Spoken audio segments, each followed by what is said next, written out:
Cheguei em Kyoto, deixei minha mala num locker direto na estação e vim direto pro lugar mais famoso daqui, que é o Portão das Milhares de Tori.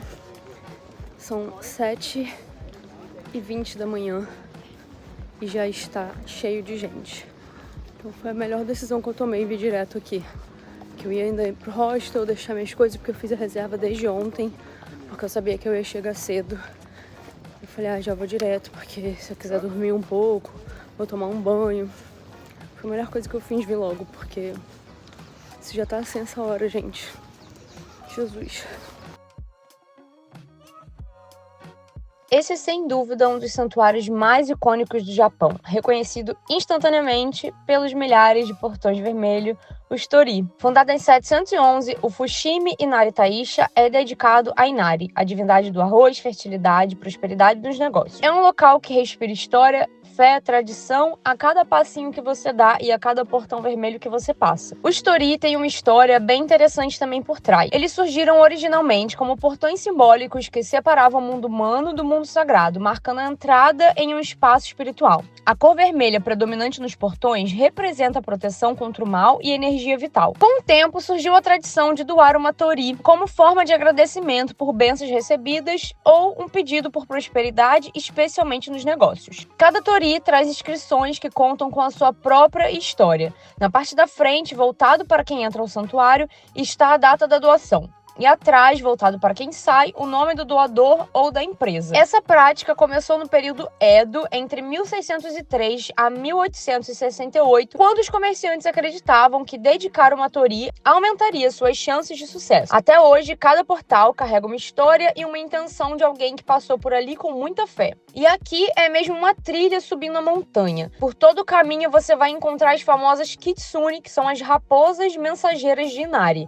Desempenham um papel espiritual muito importante. Algumas delas seguram chaves na boca, simbolizando a proteção dos celeiros de arroz e a guarda das colheitas. Outras, pergaminhos ou joias, representando a sabedoria e prosperidade. Elas não são apenas estátuas decorativas. Na tradição shintoísta, elas conectam a fé com a vida cotidiana, lembrando que a devoção está entrelaçada com a história do país. O templo também marcou presença na cultura pop japonesa. Você provavelmente conhece esse lugar pelo filme Memórias de uma Geisha, de 2005, onde a protagonista corre pelos Torii em uma das cenas mais icônicas do filme. Além disso, ele aparece em outras cenas, filmes, animes e até cenário de jogos como Star Fox da Nintendo. E esse lugar é visualmente impressionante e, para além disso, é um simbolismo bem profundo e antigo de conexão entre a fé, história, cultura e tradição do Japão.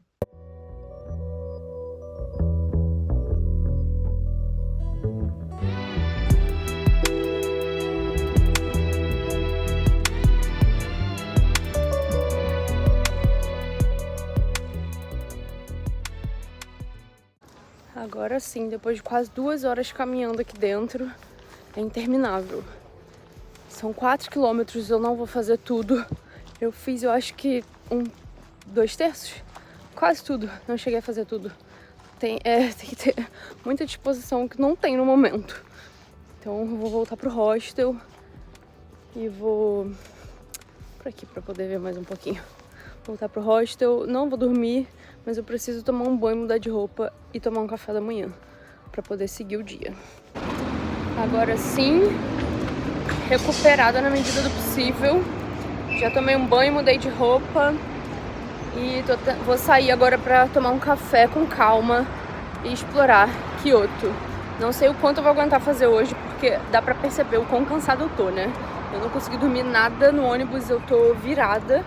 Eu tinha um casal de russos que não paravam de falar. Enfim, mas é isso.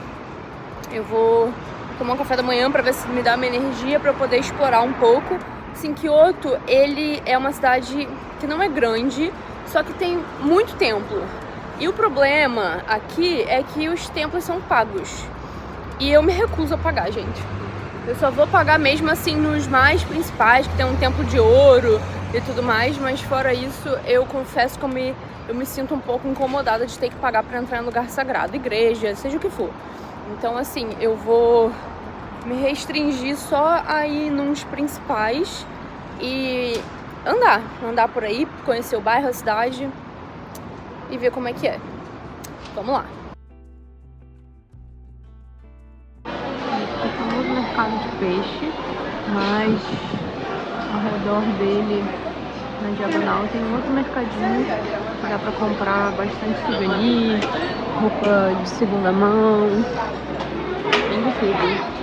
O mercado de Nishiki é também conhecido como a cozinha de Kyoto. São mais de 100 lojas e barracas vendendo de tudo: frutas frescas, peixes, doces tradicionais, conservas e ingredientes que os chefes locais usam a século. Ele é mais conhecido por ser o mercado de peixe. E aqui não é apenas sobre comida, é um verdadeiro museu de cultura japonesa. Ele começou no período Muromachi, no século XV, quando Kyoto ainda era a capital do Japão. E a cidade precisava de um local central para abastecer os moradores e a corte imperial. Originalmente chamado Nishiki-shiba, o espaço cresceu e se transformou ao longo dos anos, mantendo a sua essência de comércio familiar e artesanal. E aqui, de vez em quando, é muito comum também encontrar as famosas geishas, porque sim, Kyoto é a cidade das geishas, e esse é um dos locais principais onde elas vêm comprar ingredientes e utensílios para suas casas de chá. Algumas das barracas ainda usam técnicas transmitidas de geração em geração e receitas tradicionais guardadas como segredo da família. É possível experimentar comidas únicas, como conserva de vegetais especiais, peixes defumados ou doces típicos que só encontram aqui em Kyoto.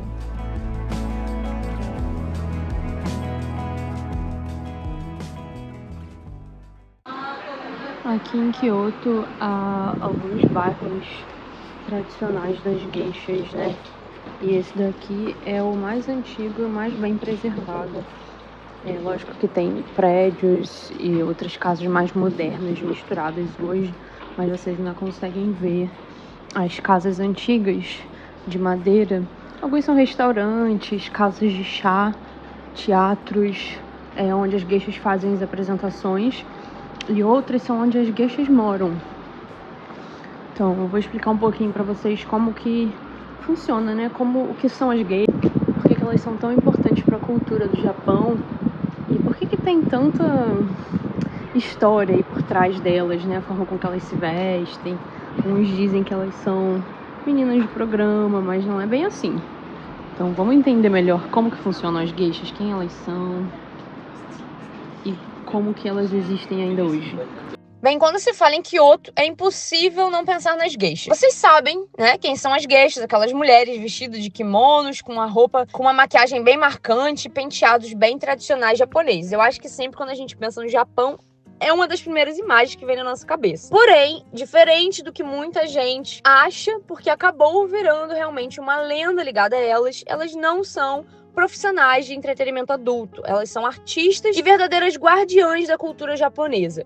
Especialistas em música, dança, conversação, etiqueta e hospitalidade. Já as maikos, elas são aprendizes das geishas. Normalmente elas são bem mais jovens e começam seu treinamento por volta dos 15 e 16 anos. Passam por anos de aprendizado até se tornarem geishas completas. O período de maiko inclui uma prática intensa de dança tradicional, instrumentos musicais japoneses, cerimônias de chá e a arte de entreter com graça e sutileza. Todos os detalhes delas importam, desde o kimono ao penteado e aos acessórios, reflete a estação do ano, a região de onde elas vêm e o nível de experiência que está essa aprendiz. A fama das geishas veio de uma representação cultural em literatura e filmes, especialmente durante o período Edo, quando elas eram convidadas para eventos aristocráticos e cerimônias. Hoje em Kyoto, elas continuam mantendo viva as tradições em bairros históricos, apresentações culturais, recebendo tanto locais quanto turistas para respeitar a arte e a etiqueta. Por trás de toda essa maquiagem dessa roupa, há anos de estudo e disciplina. Cada movimento delas carrega um pedacinho da história do Japão. Elas são, de fato, a expressão mais sofisticada da cultura japonesa. E conhecer seu mundo e respeitá-las é compreender um pedaço profundo da tradição de Kyoto e também do Japão.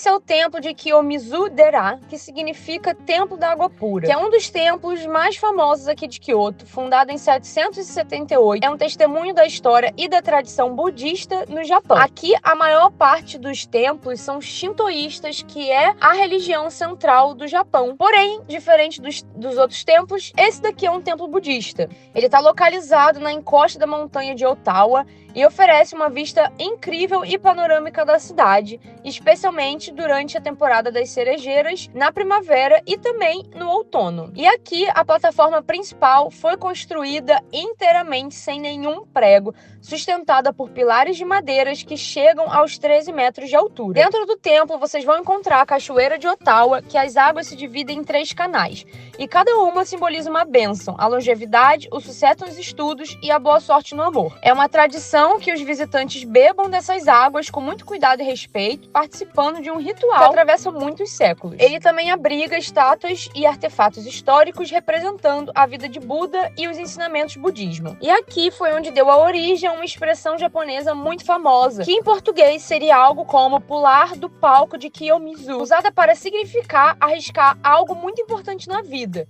É um costume antigo quando se acreditava que pular da plataforma e sobreviver traria sorte, algo que hoje, obviamente, é proibido, mas mostra como o templo está profundamente enraizado na cultura popular japonesa.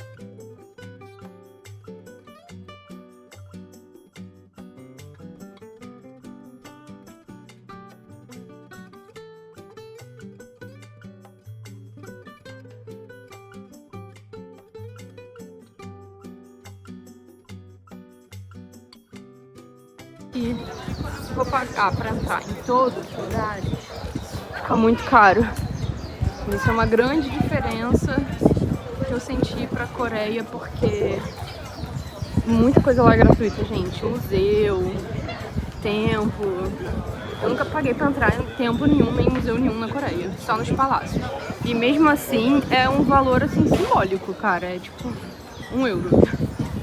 Então, não sei. Eu não sou a favor de pagar pra entrar em locais sagrados. Então, eu vou me abster e vou entrar só nos que forem realmente, assim, imperdíveis.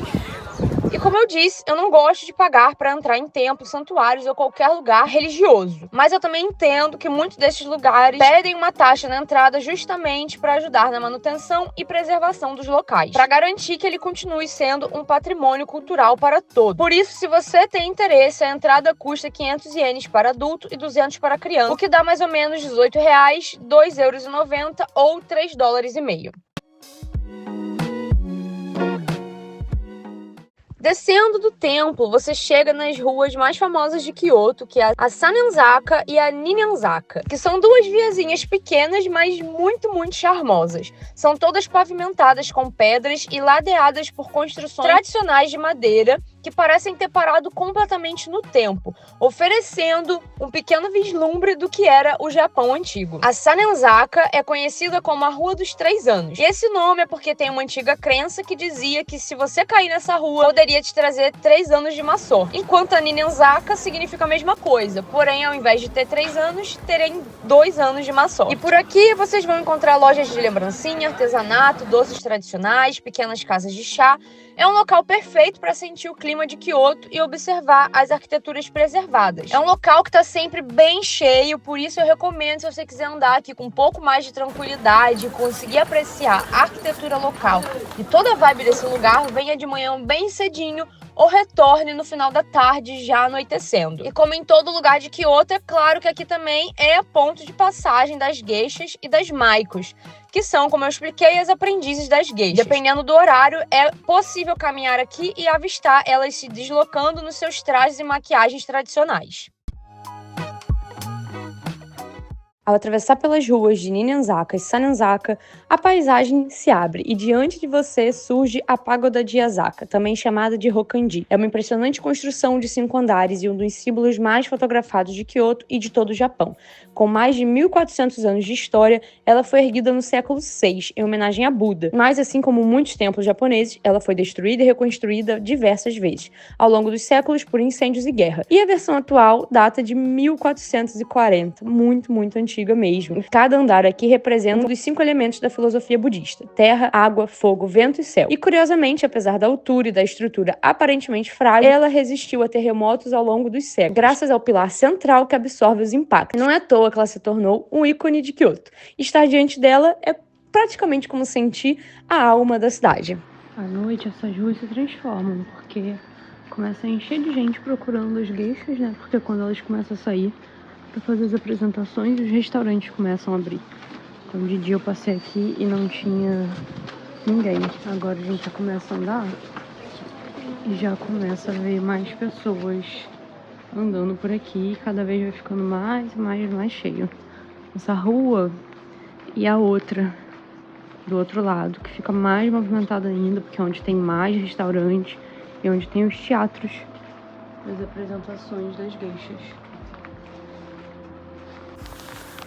Quando elas estão nas folgas delas, elas não ficam andando com as roupas, né? E nem todas são geishas, algumas são as aprendizes. Então, quando elas estão nas folgas delas, elas não andam com essas roupas tradicionais. Só você vê elas passando na rua vestidas com as roupas tradicionais quando elas estão indo para algum evento, para alguma apresentação, porque é o trabalho delas, né? E aqui também tem muito aluguel de kimono, então às vezes passa muito turista com as roupas e as pessoas pensam que são elas e pedem para tirar foto, mas nem todas são elas. Aqui é onde tem a apresentação das geishas e das suas aprendizes. Aqui é Gion Corner, que é onde tem as apresentações das geishas, só que tem que reservar com antecedência. E se não reservar, não consegue comprar na hora. E já tá esgotado para o mês inteiro, só consegue agora para o mês de maio. Então, se você tem intenção de vir para cá e assistir o show delas, eu vou deixar o link nas descrições para vocês poderem comprar. Andar pelo Japão à noite ou de manhã cedinho é o segredo. De repente, eu tô completamente sozinha nas ruas de Kyoto.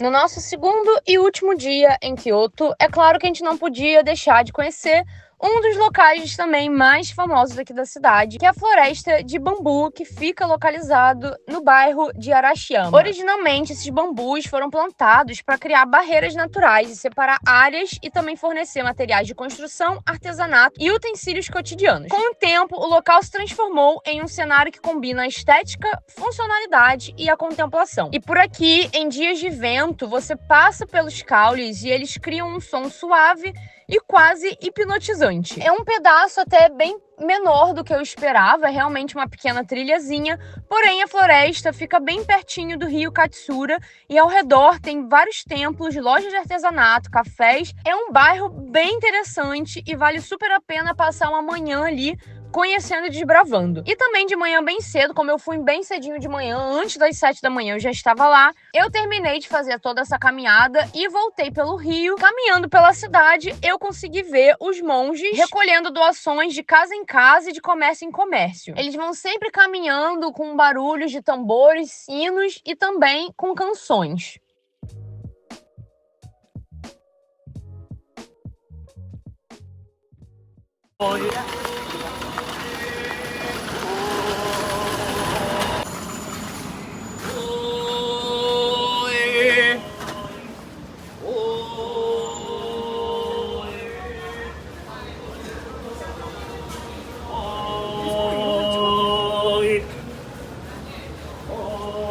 E além disso, essa área se tornou um dos cartões postais mais fotografados do Japão, aparecendo em vários filmes, comerciais e guias de viagem pelo mundo. Para além da floresta de bambu, vocês também têm passeios de barco, pontes históricas e a possibilidade de observar a vida local, porque aqui é bem mais tranquilo do que o centro de Kyoto.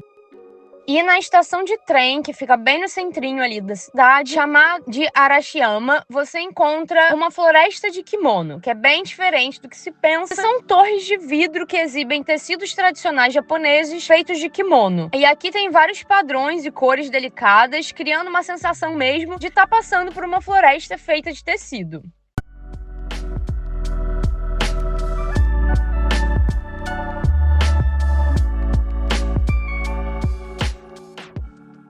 outro cartão postal bem famoso aqui da cidade é o Templo Dourado, ou Kinkakuji. A sua construção original é do século XVI, durante o período Muromachi, e foi projetada como uma vila de descanso para o shogun Ashikaga Ieyasu. Após a sua morte, a vila foi transformada em um templo zen, seguindo a sua vontade, e se tornou um símbolo de riqueza, espiritualidade e estética japonesa. E sim, ele é coberto com folhas de ouro puro, e não é apenas um revestimento decorativo. O ouro representa pureza espiritual, iluminação e reflete a luz do sol, criando um espetáculo visual que muda dependendo da hora do dia e também da estação do ano. Ele está rodeado por um lago cuidadosamente projetado, onde o reflexo da construção proporciona um cenário perfeito para fotos e contemplação. Esse templo aqui já foi destruído e reconstruído várias vezes. A versão atual foi restaurada em 1955, após um incêndio provocado por um monge. E a motivação dele estava ligada em um misto de obsessão e frustração. Dizem que ele se sentia inferior à perfeição estética do templo, e isso levou ele a cometer um ato extremo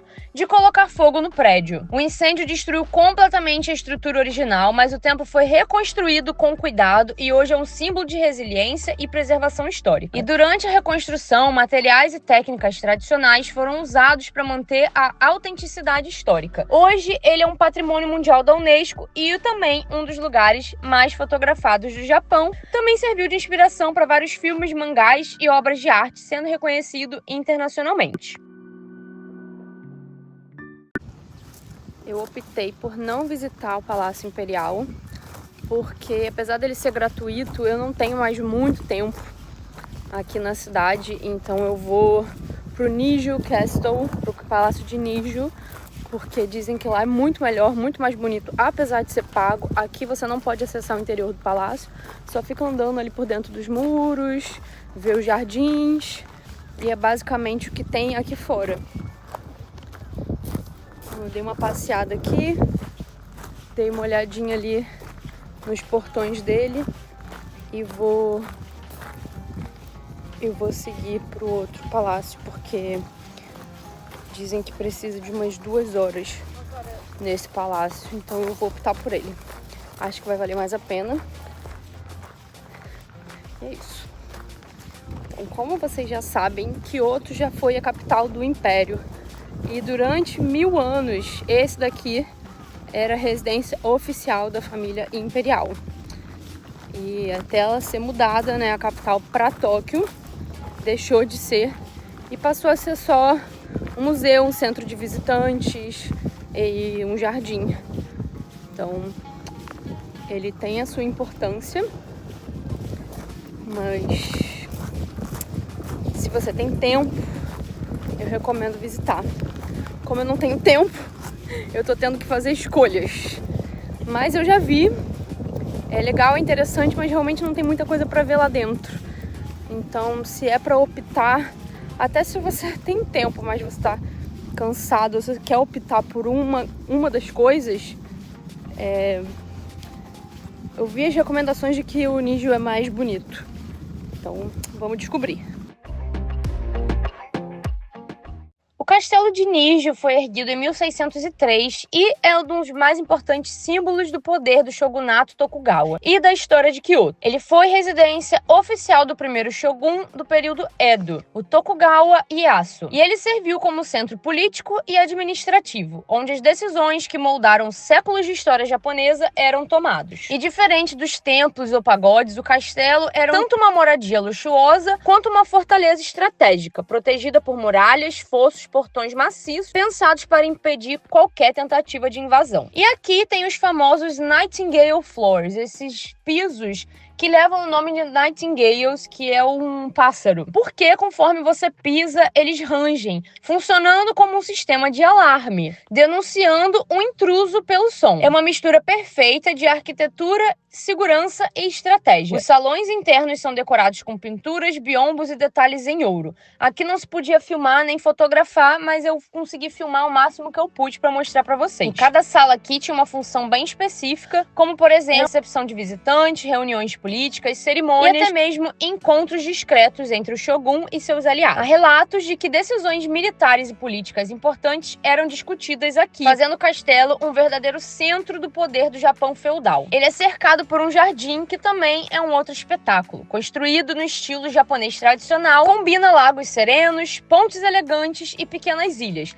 além de árvores centenárias, tudo aqui voltado para meditação, contemplação e caminhadas tranquilas. É nesse ambiente em que se percebe como os shoguns e a elite da época valorizaram a harmonia entre a arquitetura e a natureza. E aqui também era um símbolo de prestígio, riqueza e influência. Receber alguém no castelo era praticamente um ritual de poder, mostrando não só o status, mas a capacidade de governar com sofisticação e estratégia. Hoje, além da beleza arquitetônica dos jardins, é possível perceber vestígios desse passado político e militar, e torna essa visita uma verdadeira viagem no tempo.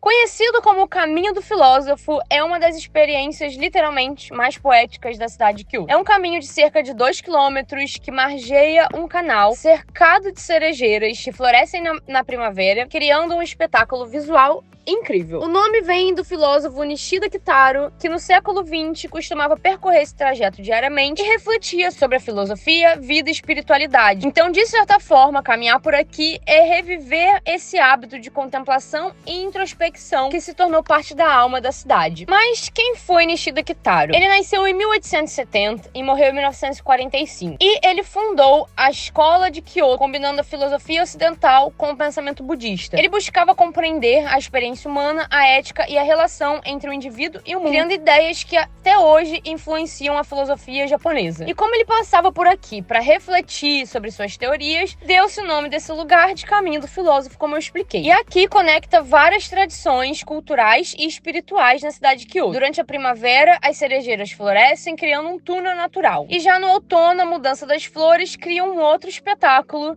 E tudo isso leva sempre à reflexão e contemplação. Mas o filósofo não viveu permanentemente nessa região. O seu hábito de caminhar ali se tornou tão emblemático que toda a rua e trilha receberam o seu nome. Hoje, nós, turistas e também locais, seguimos os seus passos, aproveitando o equilíbrio entre natureza, história e filosofia que ele tanto valorizava.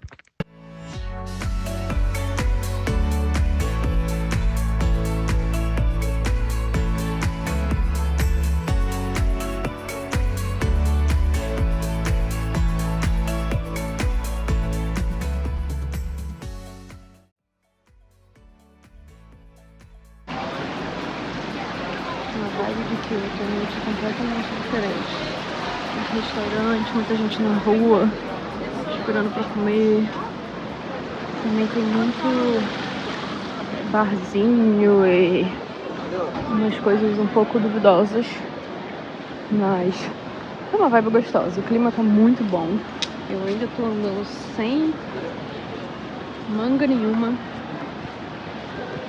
Tá 20 graus agora à noite.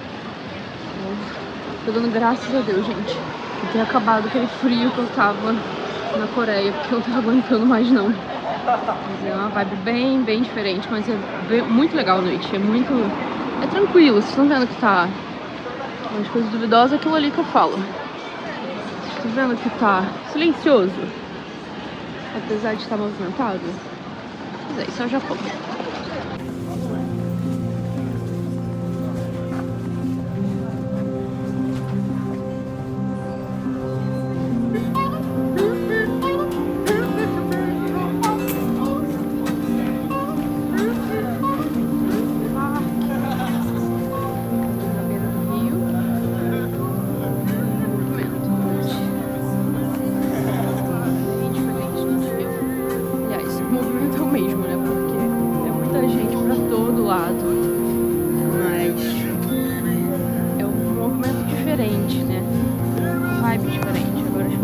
Hoje é sexta-feira, né? Aí tem artista de rua, muita gente procurando um lugar pra jantar, lugar pra beber, festa, enfim.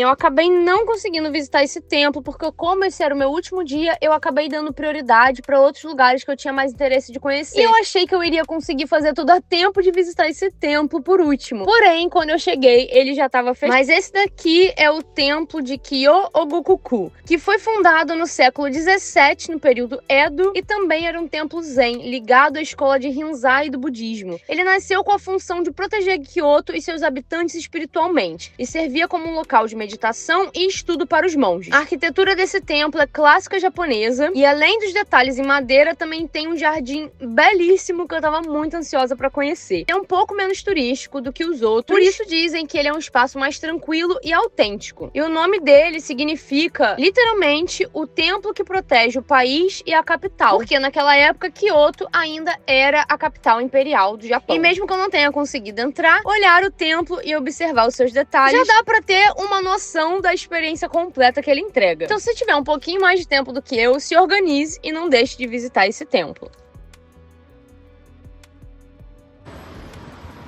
Ai, acabou Kyoto.